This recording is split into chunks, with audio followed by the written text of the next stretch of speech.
नमस्कार सर्वांना. श्री स्वामी समर्थ. तुम्हा सगळ्यांचं आपल्या चॅनलमध्ये खूप खूप मनापासून स्वागत आहे. आजचा दिवस तुम्हाला खूप छान आनंदाचा जाऊ दे ही स्वामींचरणी प्रार्थना करते आणि आजच्या व्हिडिओला सुरुवात करूया. तर आजच्या व्हिडिओमध्ये आपण गुरुचरित्र पारायणाची सांगता कशी करावी, कशा पद्धतीने करावी, नैवेद्य कसा दाखवावा, किती नैवेद्य करावेत, सोबतच जी आपण पूजा मांडणी केलेली असते त्या पूजा मांडणीचं कधी म्हणजे ती उचलायची किंवा जो काही कलशातील नारळ आहे, तांदूळ आहेत, त्या सगळ्याचं काय करायचं याची अगदी डिटेल माहिती आपण आजच्या व्हिडिओमध्ये बघणार आहोत. त्याच्यामुळे व्हिडिओ शेवटपर्यंत नक्की बघा. तर सगळ्यात पहिले तर म्हणजे आता तुम्ही जर ह्या 7 दिवसामध्ये म्हणजे 9 एप्रिल ते 15 एप्रिल जर पारायण केलं असेल तर 7व्या दिवशी पारायणाची सांगता होते. पण जर तुम्ही काही तुमच्या अडचणींमुळे, पिरियड्समुळे किंवा कुठलीही अडचण असो आधी पारायण सुरू केलं असेल तर तुमचं ह्या म्हणजे 15 एप्रिलच्या आधीच उद्यापन होणार. म्हणजे ज्या दिवशी 7वा दिवस होतो त्या दिवशीच तुमचं उद्यापन होणार. तर कुठे कुठे म्हणजे असं केलं जातं की 7व्या दिवशी फक्त समाप्ती केली जाते, म्हणजे वाचनाची, आपण जे काही वाचन करतो त्याची समाप्ती केली जाते आणि 8व्या दिवशी उद्यापन केलं जातं.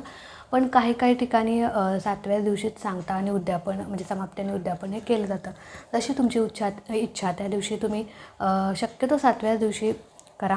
कारण ज्यावेळी दत्त जयंतीचा सप्ताह असतो त्या दिवशी आपण 8व्या दिवशी उद्यापन करत असतो. कारण दत्त जयंतीच्या दिवशी आपला उपवास असतो किंवा म्हणून त्याच्यामुळे त्या दिवशी आपण उद्यापन वगैरे करत नाही. तर आता हे उद्यापन कसं करायचं बघा. त्या दिवशी सकाळी म्हणजे 15 एप्रिलला पुण्यतिथी आहे. तर पुण्यतिथीच्या दिवशी जर तुम्ही मूर्ती वगैरे तिथे मांडणीतच तुम्ही म्हणजे जी काही स्वामींची मूर्ती असेल ठेवली असेल तर ती मूर्ती हलवू शकता, काही हरकत नाही. त्याच्यावरती अभिषेक वगैरे करून परत फक्त कलश तेवढा हलवायचा नाही. मूर्ती वगैरे स्वच्छ पुसून घ्या किंवा तुम्ही अभिषेक देखील करू शकता, काही हरकत नाही.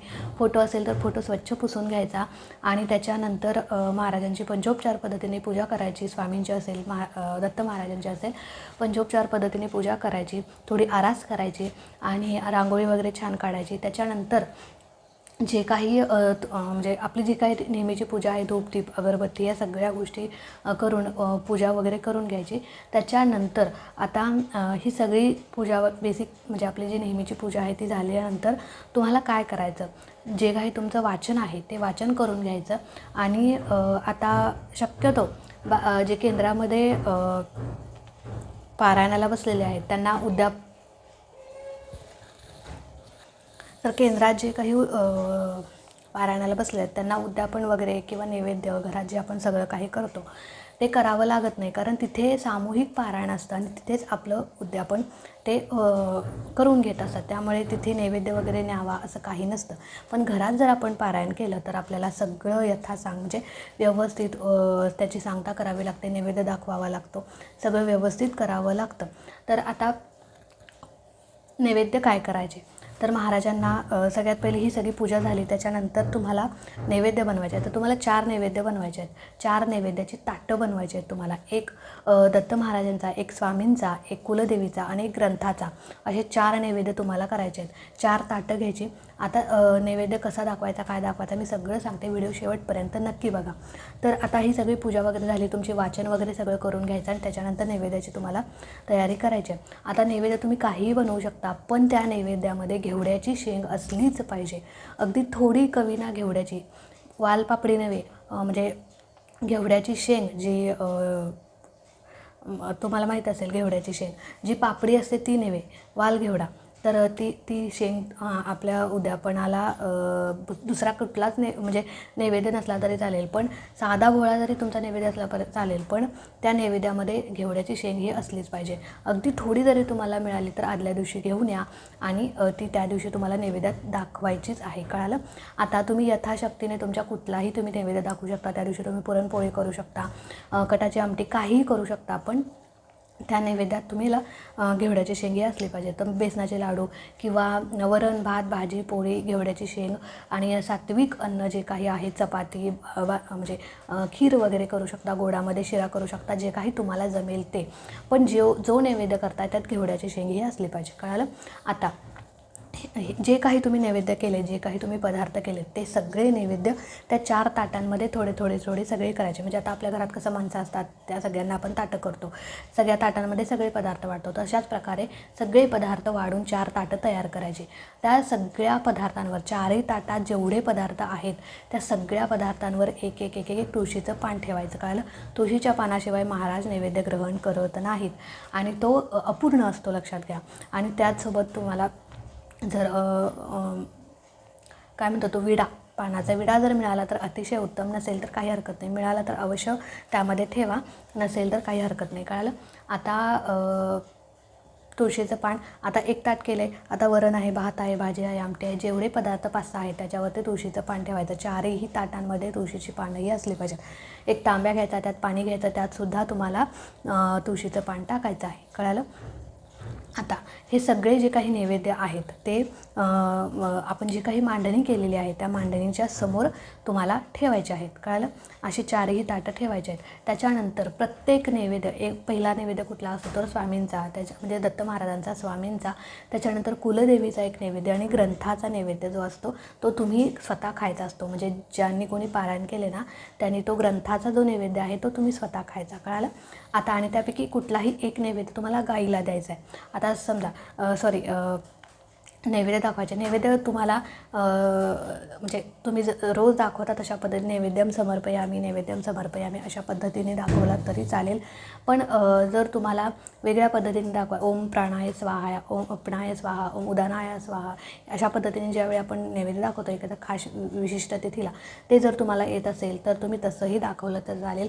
जर येत नसेल तर साध्या भोळ्या पद्धतीने ओम नैवेद्यम समर्पयामी असं म्हणून, किंवा तेही येत नसेल तर महाराज नैवेद्य ग्रहण करा असं तुम्हाला साध्या सोप्या भाषेत म्हणायचं आहे आणि नैवेद्य दाखवायचं आहे. ते जे तुळशीचं पान आहे त्या तुळशीच्या पानावर थोडं पाणी घ्यायचं, ताटाभोवती फिरवायचं, 3 वेळा गायत्री मंत्र बोलायचा आणि नैवेद्यम समर्पयामी, नैवेद्यम समर्पयामी अशा प्रकारे 4ही नैवेद्य तुम्हाला दाखवायचे आहेत.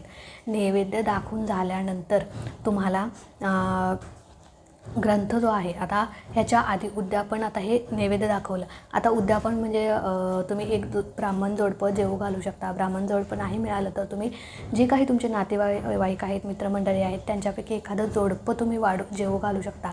जोडप्यामध्ये जी लेडीज आहेत त्यांना तुम्ही त्यांची खणा नारळाने ओटी भरून ओटी भरायची आहे. जर जोडपं आलं जेवायला तर त्यांचा मान सन्मान तुम्हाला करायचा आहे आणि 21 रुपये किंवा 51 रुपये त्यांना द्यायचे, म्हणजे द्यायचे. त्याच्यानंतर जर जोडपं पण नाही मिळालं किंवा ब्राह्मणही नाही मिळालं तर ब्राह्मणांना शिदा द्यायचा आणि 51 रुपये तुम्हाला द्यायचे आहेत. कळालं?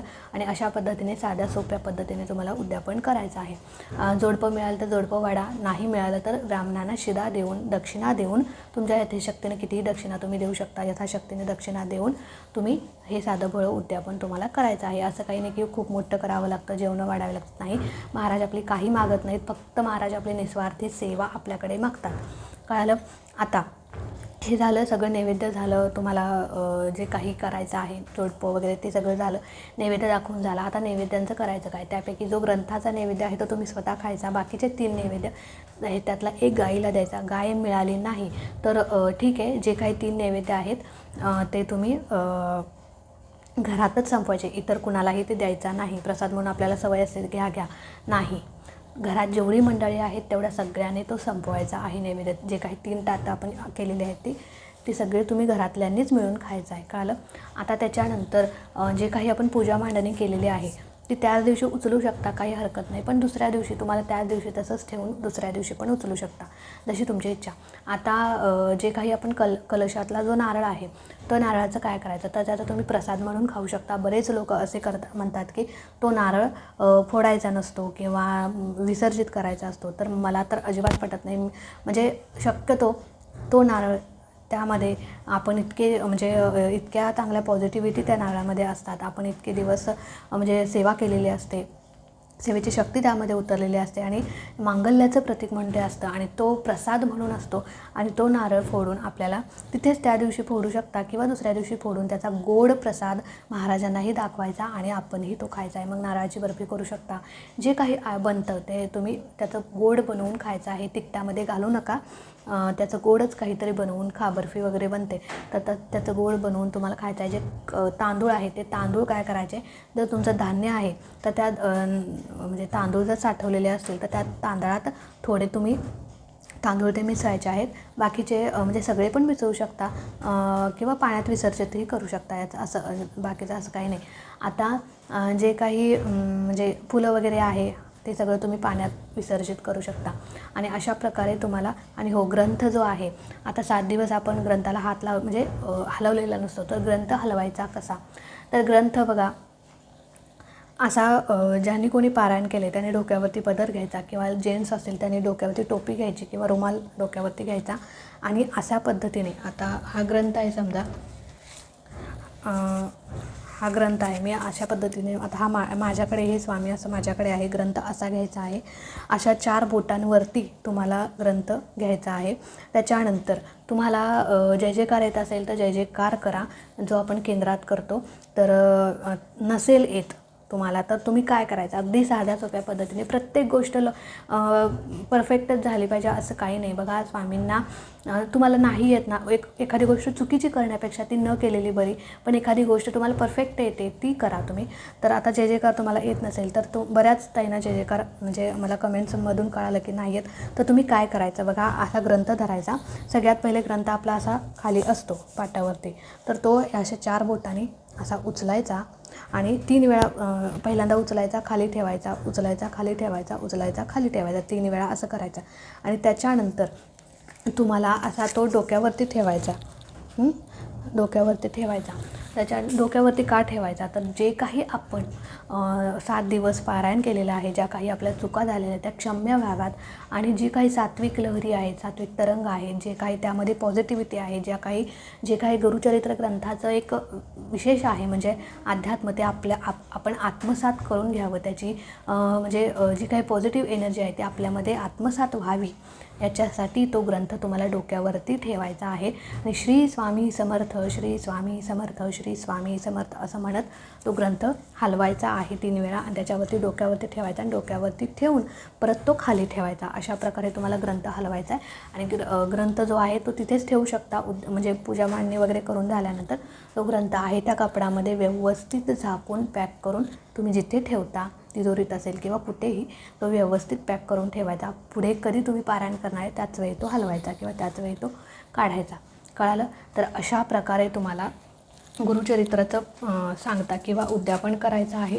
नैवेद्याबद्दल तुम्हाला अजूनही काही शंका असतील तर विचारू शकता. कुठल्याही बद्दल तुम्हाला काही शंका असतील तर नक्की विचारा, मी नक्की सांगेन. तर म्हणजे शक्यतो लोकांना एक प्रश्न पडतो की आता आम्हाला ब्राह्मण जोडपं मिळत नाही. ठीक आहे, नाही मिळालं तर ठीक आहे, तुम्ही एखादं साधं जोडपं जेवायला घालू शकता.